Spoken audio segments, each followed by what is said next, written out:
Hey there, everybody. Welcome to our Only Murders in the Building Season 3, Episode 5 reaction and review.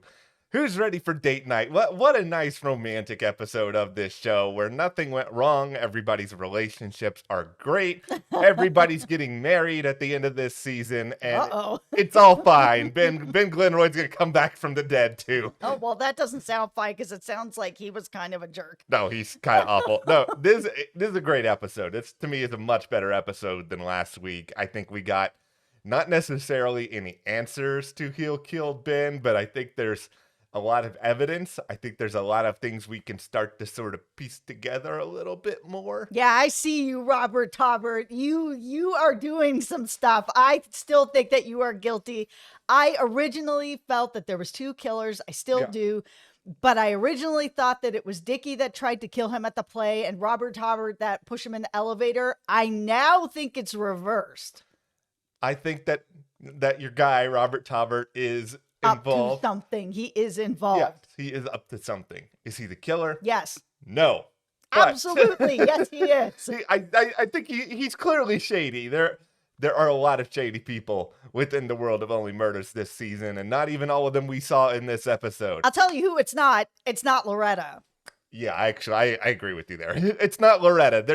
There's something else that's going on with Loretta, and like I don't want to say that it's obvious or not obvious because everybody's opinions are subjective. It's just like I had a very clear reaction after watching the end of this. Absolutely. And so did a lot of people online. This is a very popular theory we're going to talk about. Okay, all right, cool. Well, before we do go further here, be sure to hit that subscribe button. We are so close to 65,000 subscribers. We have been at this YouTube game a while, and we have so much fun talking about Only Murders, so many other shows. We would really, really appreciate it so much if you joined and help us to make that milestone. Yeah, it really helps support the channel, so we would really appreciate that.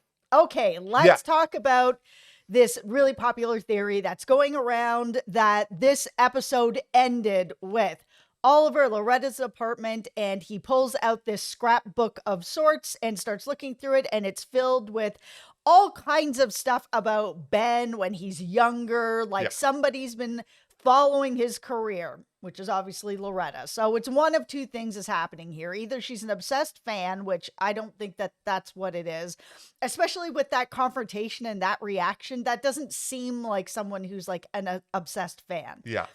Or that's his mother, and that she gave him up for adoption, and Ben didn't know, but Loretta did. To me, it's clearly the second one. We already had an obsessed fan this season. I don't think they're going to repeat themselves, but the way that scrapbook was put together, that's his mom. It's clear that, to me, it's clear that this is his mother who, you know, she's been a struggling actress her entire life. Like, we got a pretty clear indication of that in this episode. So she must have thought, okay, I don't have the money to give my son a proper life. I'm going to give him up for adoption, but then I'm going to keep track of him, especially when she probably started to see that he was becoming a successful performer in his own right. That was probably her way of sort of connecting with him from afar.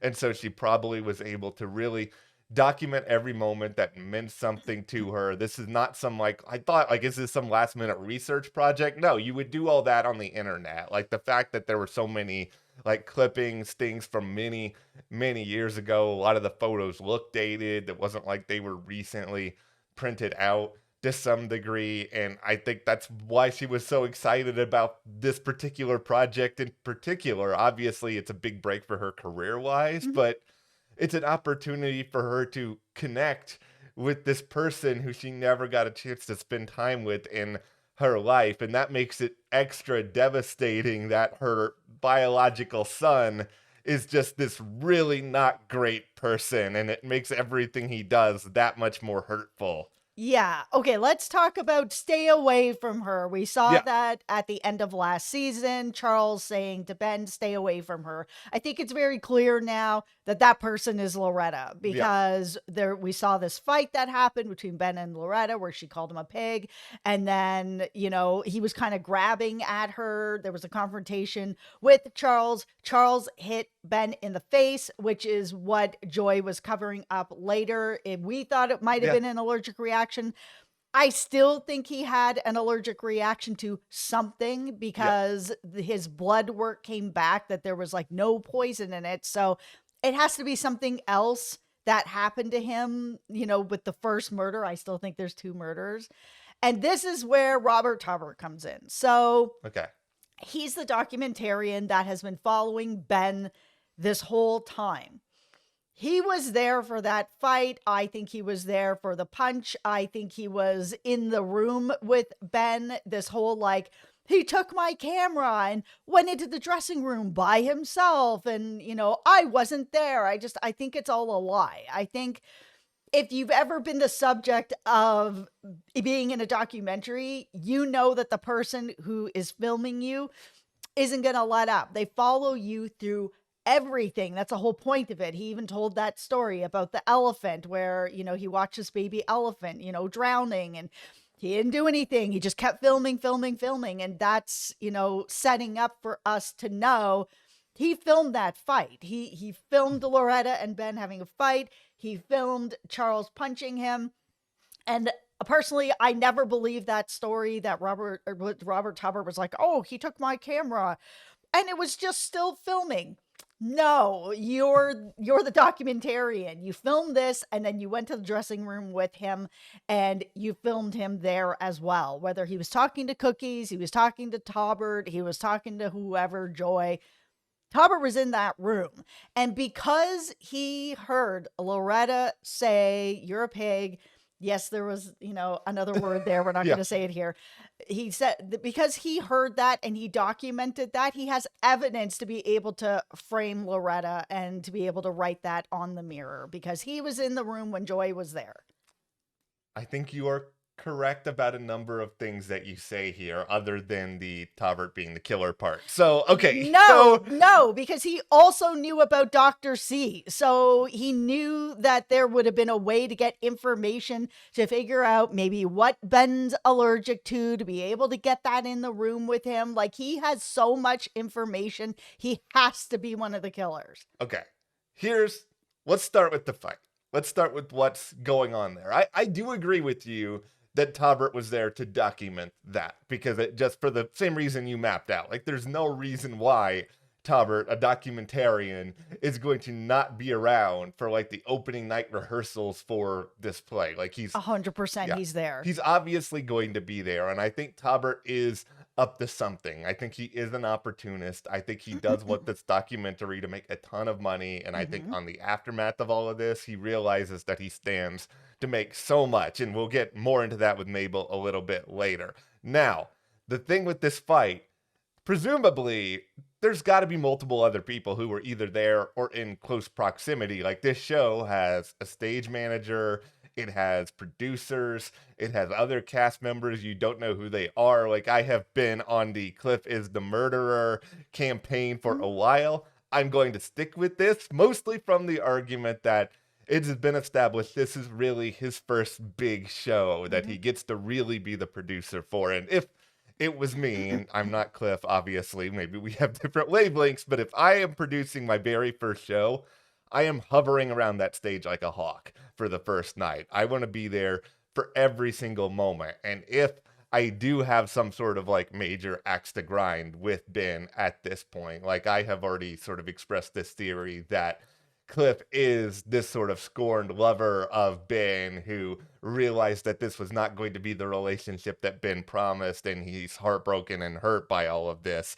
I think, like you did say, the hearing Loretta say pig it's the obvious frame job. Like it's too explicit a quote for someone to have, not gone in there and did something. Now, do I think that Tobbert was in there recording the footage? It's possible. The thing that I will say about this is that if Tobbert was in there with Ben and someone else, it gets dodgy for Tobbert's story because that other person's going to be able to corroborate and be like, oh no, Tobbert was in there. I can see Ben being like, I just got punched in the face, leave me alone or you're fired. And then he sort of takes off in there by it's a little bit implausible. I think what you say probably makes a little bit more sense, but I could theoretically see something like that happen. Joy comes in to apply whatever she needs to apply. Like, I feel like all of this exists to give us some answers, but I don't think it gives us the answer. I think this episode is really just a whole mess of red herrings that they are sort of throwing at us like a red herring snowball. Yeah, I still think that Tobbert was actually in the room with him and that there wasn't anyone else except that Joy would have come in as well, like at some other point. Like, there's no way that they had that fight on stage and then he gets punched and Tobbert is filming it, that then Ben is going to go back to his dressing room and he's not going to be followed. Like I said, anybody who's been the subject of a documentary knows that there's no way that Ben just grabbed the camera and was like, I'm taking this back to my room, don't follow me. That's not how it works. They will follow you into anything. We've all watched The Bachelorette, and that's like not even like really, that's just reality TV.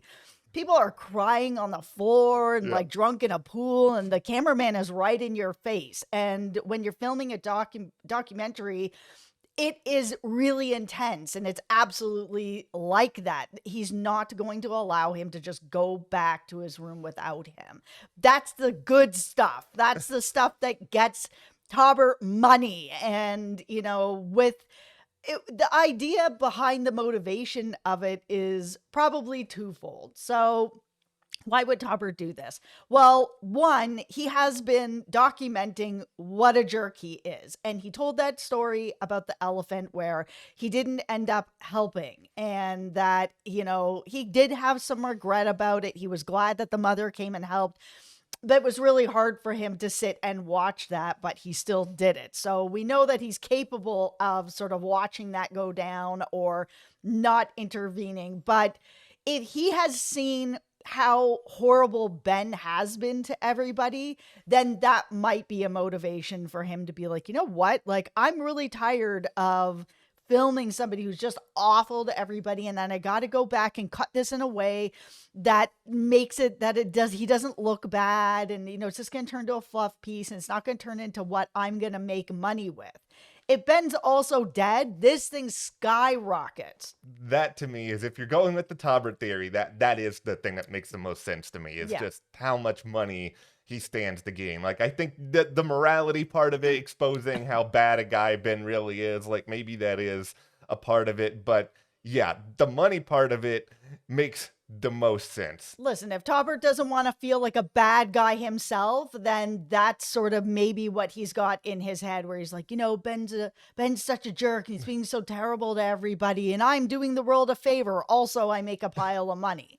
Okay, let's get more now into Dr. C. And by the way, the C in Dr. C is chicanery. This is Dr. Chicanery because this is what this show is giving us with this character. Yeah. So I think what they want us to think, or at least this is what I think they want us to think, is that Jonathan wanted to get some sensitive information from Dr. C, potentially about Ben Glenroy. If this is an allergic reaction that Ben had, who would know all of his allergies? It would be his concierge doctor. You're not meeting up with a doctor for your... I don't think you're meeting up for a doctor yourself. I have never been rich enough to have a concierge doctor, but I'm pretty sure you don't pay them via an envelope that is not at your like house, that is out in some sort of other location. All of this just feels a little bit shady. So I think they want us to think that Jonathan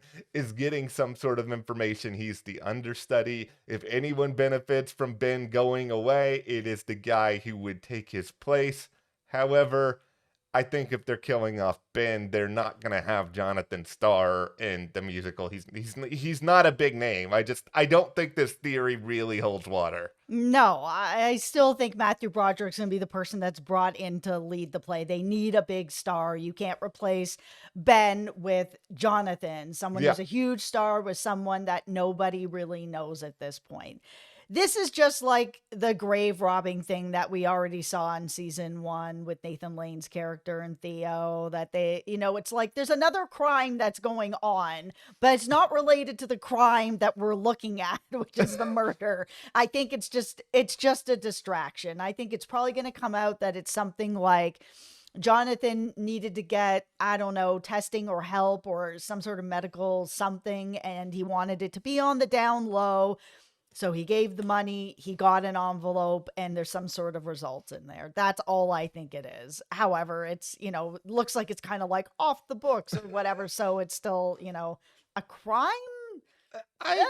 It's not all above board. It's a gray area. Yeah, I don't know if this is a crime or not. Because let's just throw this out there. Maybe Dr. C had an appointment later on with, I'm just going to throw the celebrity name, Matthew Broderick. Let's say Matthew Broderick had an appointment with Dr. C later on, and this was the only time he had available to drop something off for Jonathan, and they just came up with this sort of arrangement in advance. It still looks weird that you're paying him via some envelope, but I think because I think this is a red herring and because I think they are trying to trick us, something like that is theoretically possible. I just don't think that they're going to have someone that directly involved in Ben's death just be like this random doctor who shows up in episode 5 who we really don't even know the name of. It's just all a little bit weird, and I think we're meant to root for Howard and Jonathan. I do not want Jonathan to be a killer. That will make me very sad. No, he's not. I mean, even at the beginning of this like stakeout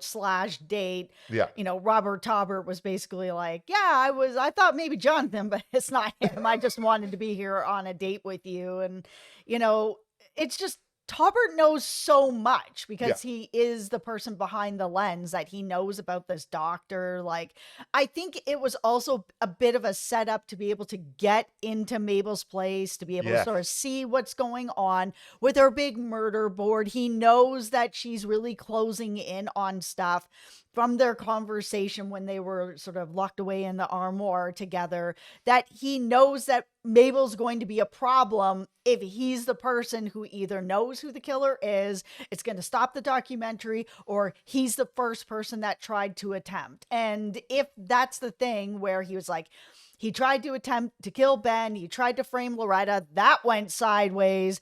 So maybe it is just one killer. I don't think so, though. And then he threw him down the elevator shaft to be like, I already framed Loretta. It'll be fine. Okay. This is the thing with Robert Tobbert. I feel like whether you think he's the killer or not, he's clearly up to something. Like, I don't think this is some, like, I'm just in this relationship with Mabel. We're both trying to get the truth. I don't think that is the case, because above all else, let's remember this. He knows that Mabel is lonely. She's not getting as much time with her olds as she usually is. And like that has been spelled out clearly enough to him that I think he can sort of see her as this easy mark. And that's why there's a part of me that's just like, okay, Mabel wouldn't do this. It's unbelievable that she would let this guy get so close. But that's why we have to remember she is emotionally compromised. This like investigation, working with Charles and Oliver, this is the thing that makes her feel the most important in life. And you've got Charles doing his like Pickwick weird musical number and going out with Joy. He's like got all this other stuff going on. He's not paying attention to her. Ultimately, Oliver's got this play. He's interested in Loretta, not paying attention to her. She wants help in solving this case. And I think because of that, she's really getting blinded to this idea that Tobbert can help me. I'm willing to go along with this. He's clearly making an extra effort to try to get involved. And what is going on here? Maybe he has footage. I mean, it is setting her up for a really bad situation, because I think if he's the killer or not, I think she's going to realize that he is using her, because maybe in addition to his documentary about Ben being a jerk, maybe he's also going to release another documentary about everything that happened, and then he's going to cut her out of it, and he's going to make all the money from that too. Yeah. either way, Robert Tobbert is bad news. Like, there's nothing good is going on here. I don't believe that he's like genuinely interested in Mabel. And I'm not saying like there's no connection there, but that doesn't feel like it's the main motivation there. It feels like he's trying it just moved so fast from like, we're in this closet together to I'm going to orchestrate this whole date and be like charming. And now I'm back at your apartment so I can see this, murder board, figure out more of what you know. Like, it's too convenient. And yeah, it is a difficult situation because while it feels like Mabel should know better, especially after what just happened last season, where, her girlfriend ended up being really shady. She wasn't a killer, but she was doing some really crappy things to her behind her back, that by this season she'd be like, oh, no,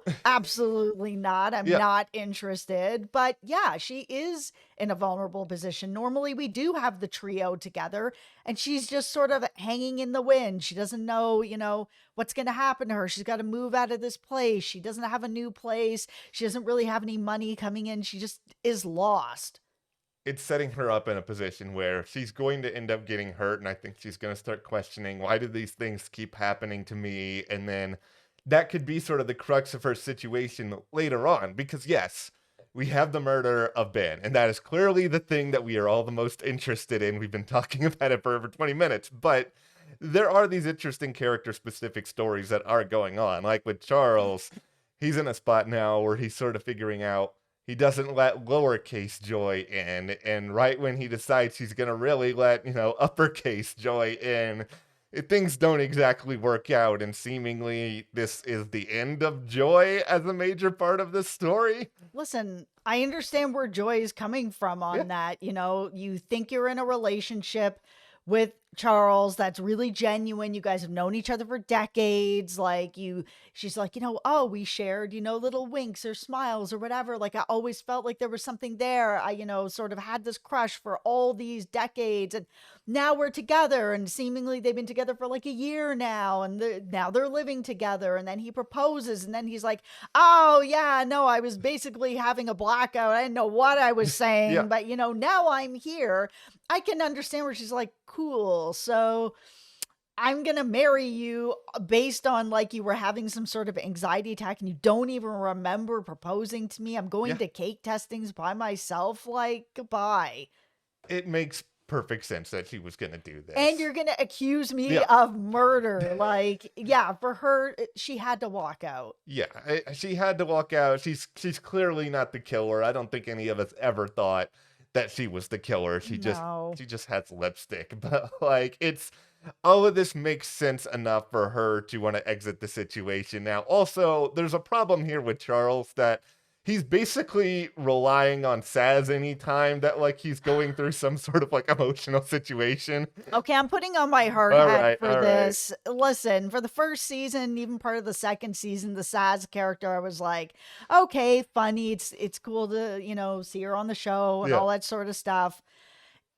It gets so weird. Like the fact that she's like, oh yeah, I'm dating Jan. Like, and I know she's done that before with other exes of Charles, and it's just so uncomfortable to have Saz around that it's just like, I don't enjoy it the way that I did the first season and a little bit in the second season. And now coming into the third season, I'm kind of like, this joke feels over. Like the same with the gut milk lady. Like she's not even on this season. Like it was funny the first season.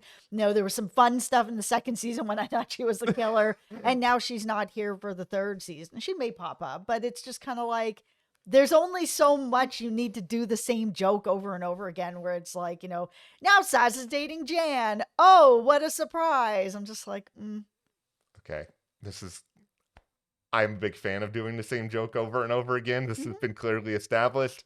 I am with you mostly on Saz though. Like I do love Jane Lynch, but I like her too. It's just, but it is a little bit too much with the Saz.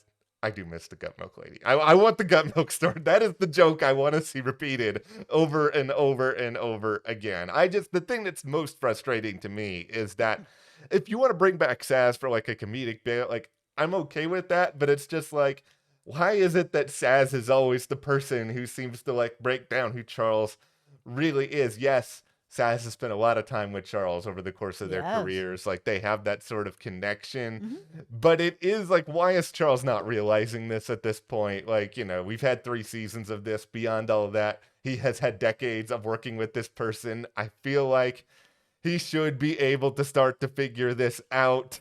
Sometimes people go through that in life where you don't really want to have some self-reflection and really look inside and really see what the problem is. You get stuck doing sort of the same thing over and over again, pushing people away, not realizing what the issue is, which is that he doesn't want to be able to allow sort of fun or happiness or joy in his life. And I mean, we're covering the bear here at the channel. And it's the same thing with the main character over there as well, where it's just kind of like he doesn't know how to let fun or joy or anything good into his life. There was even like a beginning of an episode where he was like, I had to Google the word fun.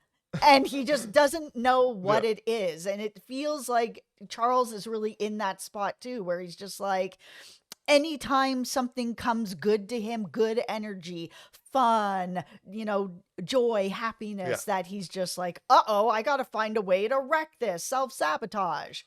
Yeah, that's just, it's clearly his biggest fault. I hope that he figures it out by the end of this season. I just hope we get more episodes like this in general. I think this was really well written, well put together. The scenes of Oliver and Loretta out on the water, I thought that was really well shot. It felt very romantic. I love the tooth fairy and they're on the fair. It was so cute. I mean, it's really, really sweet. And I will say that she gave a little bit of the fanning of the flame to my Dickie theory as well, where she was talking about Ben. She was just like, he's a jerk to everybody, even sweet, innocent Dickie. I'm like, oh yeah, sweet, innocent Dickie. He pushed him in the elevator. Yeah, I did catch that too. And yeah, I was just like, okay, they're playing that up a little much, where Loretta's just like, oh, he's so sweet and so kind. And, you know, Ben was such a jerk to him. It's just like, okay, well, there's the motivation. I don't think Dickie's, I still am on Cliff, but I feel like Dickie is an opportunist in his own right. I think at the end of the day here, he's just like, okay, here's a prospective client and Loretta, so I'm going to be very, very nice. If this play blows up, I am here to sort of take her in, and we have a lot more to talk about here, of course, with Only Murders in the Building. We will have a preview up very, very soon. Yeah. So thank you guys so much for checking this out. Be sure to hit that subscribe button. Help us to make that 65,000 subscriber milestone. We really appreciate it. Thank you. We'll see you next time.